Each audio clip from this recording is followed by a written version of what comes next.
i7 ગુજરાતનો અવાજ। નમસ્કાર દર્શક મિત્રો, i7 ન્યૂઝ ગુજરાતીની સાથે હું છું આપની સાથે પાયલ બામભણિયા। તો જોઈએ આજના મહત્વના સમાચાર।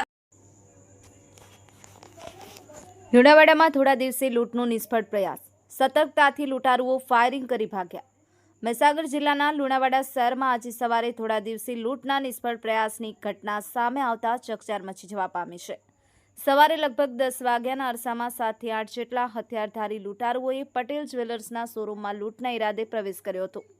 મળતી માહિતી મુજબ લૂંટારુઓ એક કારમાં આવ્યા હતા અને શોરૂમમાંથી નીકળતા ફાયરિંગ પણ કર્યું હતું। આ ઘટનાથી સમગ્ર વિસ્તારમાં ભયનું વાતાવરણ ફેલાઈ ગયું હતું। શોરૂમ કર્મીઓની સતર્કતાના પગલે લૂંટારુઓ લૂંટ કર્યા વગર જ ઘટના સ્થળેથી કાર લઈ અને નાસી છૂટ્યા હતા। ઘટનાની જાણ થતાં જ મહીસાગર પોલીસ ત્વરિત એક્શનમાં આવી હતી। SP Safin Hasan, DYSP JG Chavda અને કમલેશ વસાવા સહિતના ઉચ્ચ પોલીસ અધિકારીઓનો કાફલો તાત્કાલિક પટેલ જ્વેલર્સ પર પહોંચ્યો હતો અને ટેકનિકલ સર્વેલન્સના આધારે તપાસ શરૂ કરી દીધી હતી। પોલીસની સતર્કતા અને નાકાબંધીના કારણે લૂંટારુઓએ લૂંટમાં ઉપયોગમાં લીધેલ કારને લીંબડી મહાદેવ મંદિર પાસે બિનવારસી હાલતમાં મૂકી અને ફરાર થવું પડ્યું હતું। હાલમાં લુણાવાડા અને દાહોદ પોલીસ ઘટના સ્થળે તપાસ કરી રહી છે। પોલીસે આસપાસના વિસ્તારોમાં પણ તપાસ અને પૂછપરછ શરૂ કરી છે। આ ઘટનાને કારણે શહેરમાં ભારે ચકચાર મચી છે અને પોલીસ લૂંટારુઓને ઝડપી પાડવા માટે સઘન પ્રયાસો કરી રહી છે। Bureau report i7 news Gujarati, Mahisagar. આજરોજ લુણાવાડા ટાઉન ખાતે નંદન આર્કેડ ખાતે આવેલ પટેલ જ્વેલર્સમાં આશરે 10:30ની આસપાસ 7 થી 8 ઈસમો દ્વારા જ્વેલર્સ છે એને લૂંટવાનો નિષ્ફળ પ્રયાસ કરવામાં આવ્યો।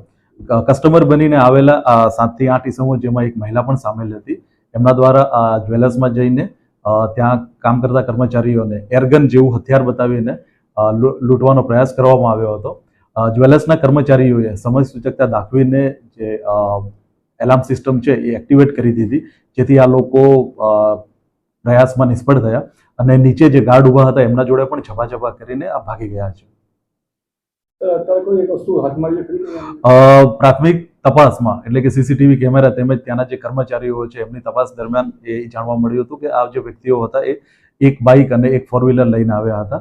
આ બંને વાહનોની તપાસ આપણે હાથ ધરી છે અને આગળની આરોપીઓને પકડી લેવા માટે ચક્રો ગતિમાન કરવામાં આવ્યા છે।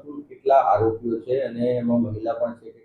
હા, ટોટલ 7 થી 8 7 આરોપીઓ સીસીટીવી કેમેરામાં દેખાય છે, જેમાં એક મહિલાનો પણ સમાવેશ થાય છે।